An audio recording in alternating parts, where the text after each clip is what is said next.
두산에너빌리티. 최근 52주 신고가를 뚫고 시장에 관심을 독차지하고 있는 두산에너빌리티. 최소한 이 정도는 알고 투자하자. 먼저 소형 모듈원전 SMR에 대해 간략하게 알고 가야 돼. SMR을 아주 쉽게 설명하면 기존 원자력 발전소보다 작고 안전한 원자로야. 이걸 쉽게 이해하려면 기존 원전을 대형 주전자, SMR을 작고 똑똑한 텀블러라고 생각하면 돼. 대형 주전자는 한 번에 엄청난 양의 물을 끓이지만 크고 복잡해서 관리가 어려워.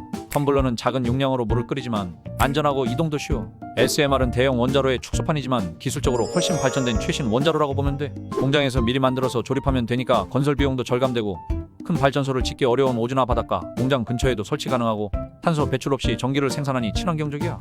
무엇보다 기존 대형 원자로보다 훨씬 안전해. 1986년 러시아 체르노빌 원전 사고는 냉각수 부족으로 원자로가 과열돼 폭발했었고 2011년 일본 후쿠시마 원전 사고는 쓰나미로 전력 공급이 끊겨 냉각 시스템이 작동하지 않아 발생한 거야.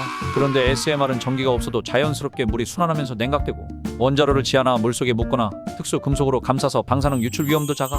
그럼 2025년이 시작되고 왜 소형 모듈원전 SMR 테마가 왔는지 알아보자. 첫 번째는 2025년 1월에 지난 2년간 지속되던 미국 웨스팅하우스와의 지식재산권 분쟁이 종결됐기 때문이야. 2022년 10월 한수원과 미국 웨스팅하우스 간의 지식재산권 분쟁이 시작됐어. 웨스팅하우스는 한국형 원전 APR1400이 자사의 원천 기술을 기반으로 한다며 미국 정부에 허가 없이 수출할 수 없다고 주장했어. 이 때문에 당시 한국이 추진 중이던 체코 두코바니 원전 프로젝트 24조 원 규모 수주에도 불확실성이 커졌어. 그런데 2025년 1월 16일 한수원과 웨스팅하우스는 지재권 분쟁을 종결하고 글로벌 원전 시장에서 협력을 강화하기로 합의했어. 이로써 체코 원전 수주에도 청신호가 켜졌고 두산에너빌리티를 포함한 원전 관련 기업들의 주가가 상승했어. 구체적인 합의 내용은 비밀 유지 조약에 따라 공개되지 않았지만 업계에서는 한수원이 체코 원전 수출과 관련해 일정 부분의 로열티나 일감을 웨스팅하우스에 제공하는 등의 양보를 했을 것으로 추측하고 있어. 그리고 두 번째는 2025년 2월 HD 한국조선해양이 미국 휴스턴에서 열린 휴스턴 해양 원자력 서밋에서 SMR 기술을 적용한 원자력 추진 컨테이너선 모델을 공개했어. 원자력 추진선은 기존 선박 대비 배기가스 배출이 없고 연료 탱크 공간을 컨테이너 적재 공간으로 활용 가능하다는 장점이 있어.